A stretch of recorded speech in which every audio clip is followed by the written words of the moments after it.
Everybody knows. Everybody has a cousin like that. Yeah. Talk about these characters in this and how it came about directing this. This is a great film. Oh, thank you. Well, it's a film that premiered last June at the Los Angeles Film Festival, and we got a comedy award there, and we've been taking it around, ever since the last 10 months.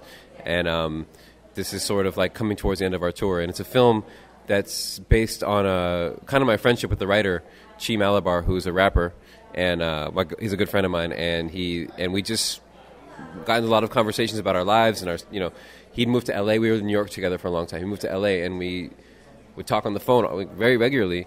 And after a while, we kind of we found that we had enough material for these characters that were proxies of us, that were like reflections of us, And then I started putting some of my stuff into his character. He started putting some of his stuff into all of a sudden the characters took on lives of their own. And then we started putting them into situations that we'd actually been through together. And all of a sudden it felt like we had a story, So it kind of arose out of friendships and real experiences. The interesting thing about this film is I was trying to figure out the nationalities, and then the other side of me, the reviewer side, is like, it doesn't even matter. It's just a great film and a great story.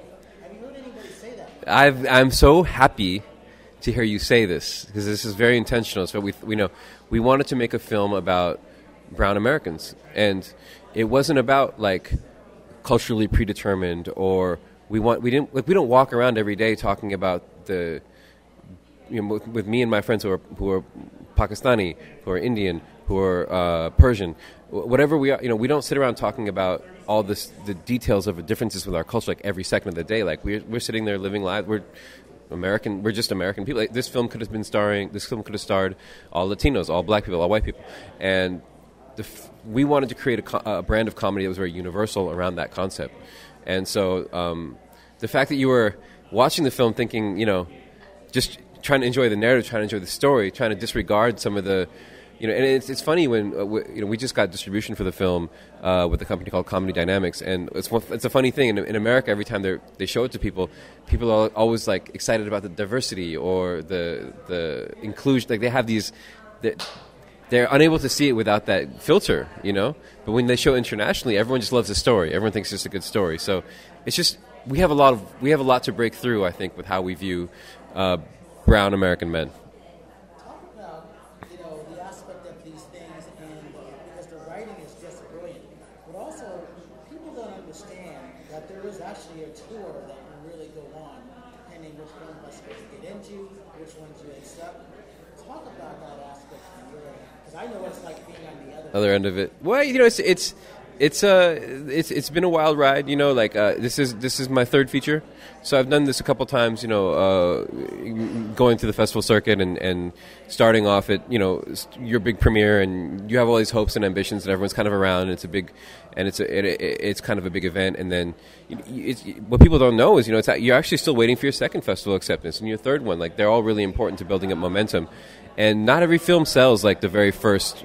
Second, and there's a lot of really, really good films that take a couple months to actually films that win awards. We won a comedy award at Los Angeles Film. It still takes a while to find your traction. There's so many good products out there. There's such a big marketplace, and as a creator, it's gratifying to see how people respond to your work in different regions of this country. People in the South respond to it differently than people in New York, than California. It's good for your growth as an artist to see it play, but after a while, you get tired of watching it over and over and over.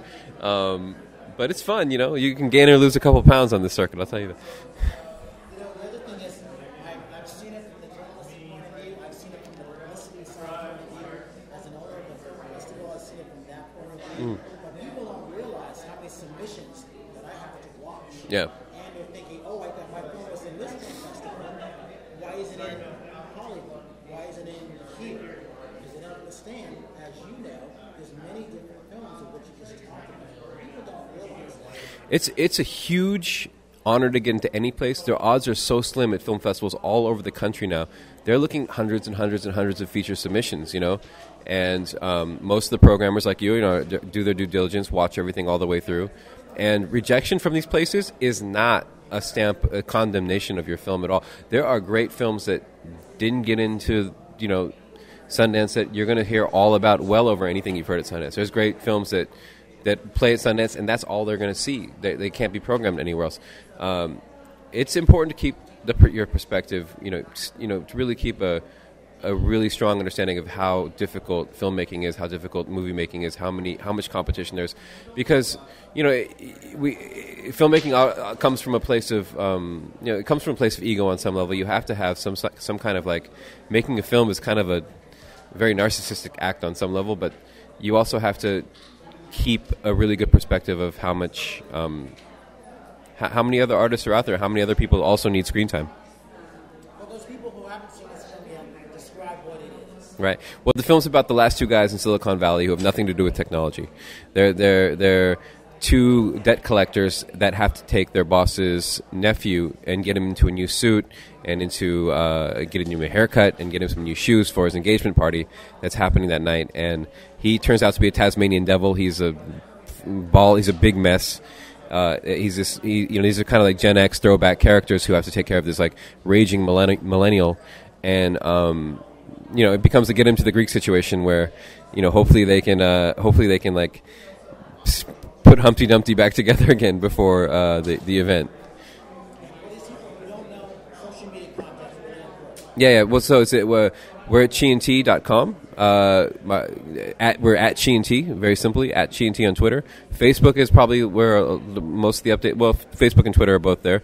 There's a Chee&T Facebook page. I don't know the number offhand, but the address offhand. But we're out there. We're out there. Well, this festival has been a big contributor to Chee&T. We got a grant, a Comcast narrative a grant from this festival, so this is sort of like coming home for us. This is probably going to be the last on our tour. We've done about 15, 20 festivals. This is like kind of our landing spot. I don't think we'll play many more festivals unless something really good comes along. We're just sort of waiting to get it distributed. My next project is, I'm taking my time to get the right one. There'll probably be more comedy and more darkness, more dark comedy coming your way, and definitely another one's coming soon. I know that much.